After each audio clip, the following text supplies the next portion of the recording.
This was an attempt to change the transfer case oil on a 2014 640i X drive that turned out to be mostly a fail. The dealer's solution to this is to take the transfer case off the car, pour it out, refill it, and put it back on the car for $1,400 in labor. As usual, remove the cover.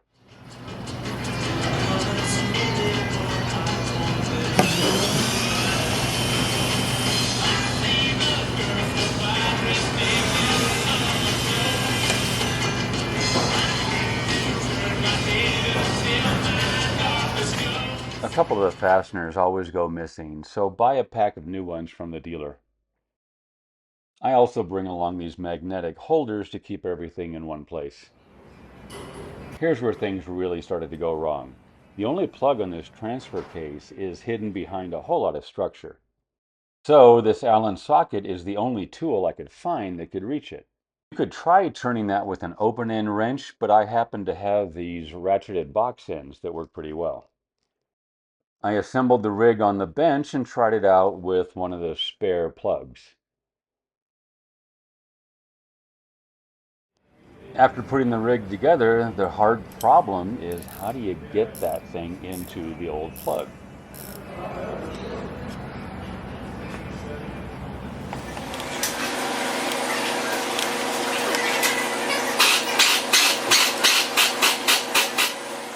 I finally figured out that I could use a needle nose pliers to hold the Allen wrench and get it pretty much where it was going and then push it in with a finger.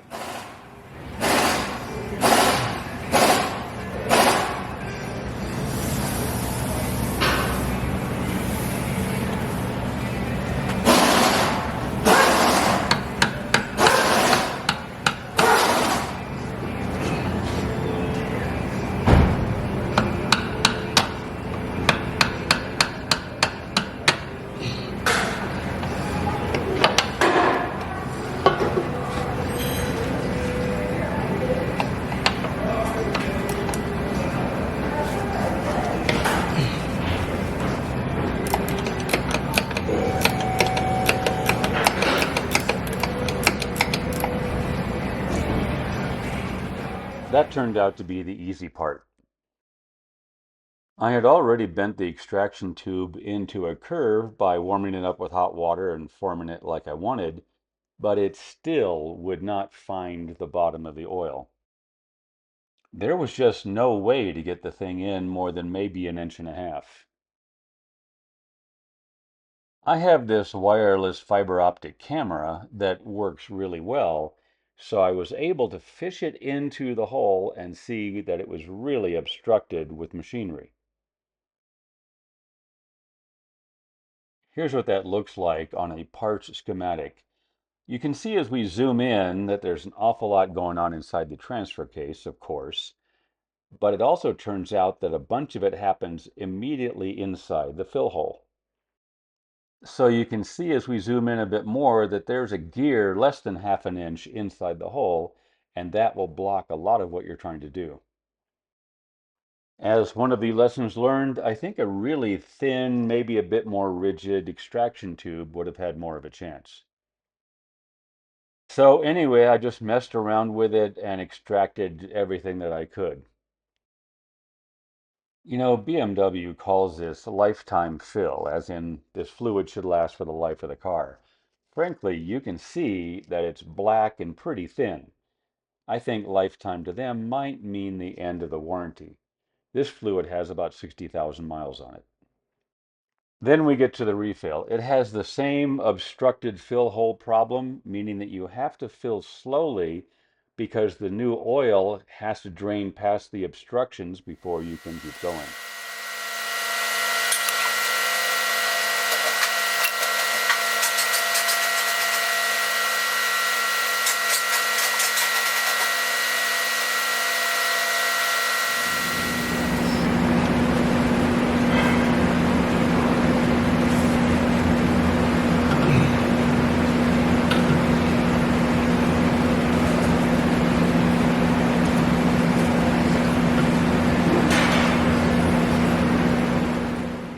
So as if all that wasn't enough, getting the new plug back in turned out to be a challenge. There's no way to get a hand in there to start the threads on this plug. So what I figured out is if I held the plug in place with one finger, I could turn the rim of the plug with the needle nose pliers, like this. You can see that you can just turn the plug about 20 degrees or so.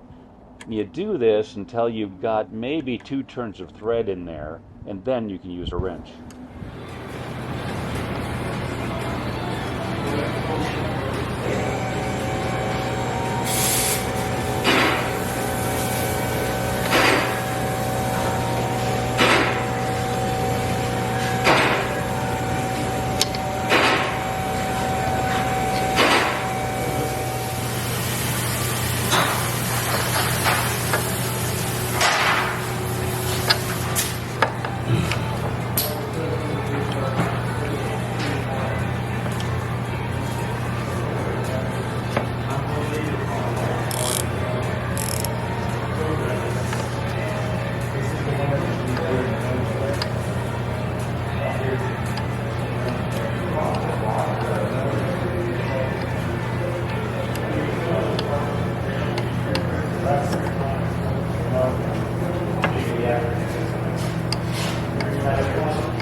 At that point, it was just a matter of using some parts cleaner to get the spilled oil off and put it all back together.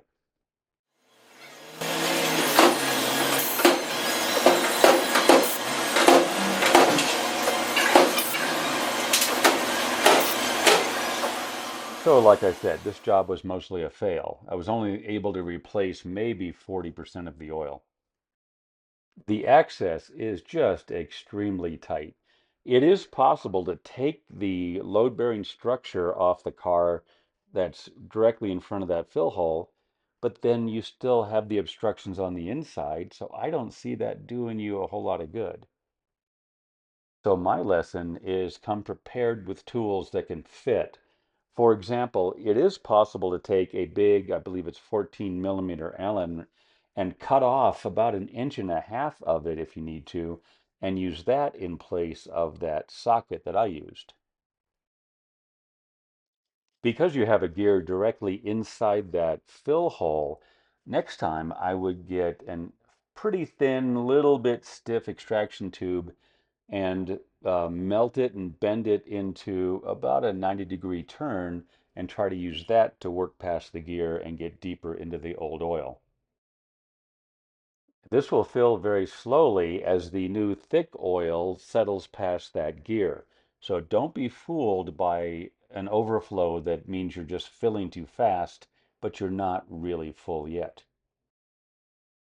It took me quite a few tries to figure out that if I held the fill plug in place with a finger, I could just get a long needle nose pliers onto the rim to get it started well enough so that it could hold itself in, and then you can finish tightening it with a wrench.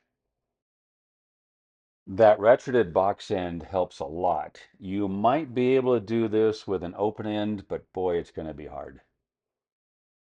So that's it. If you want to save yourself $1,400 in labor, you can try it. Don't expect to get more than about 60% of the oil changed each time.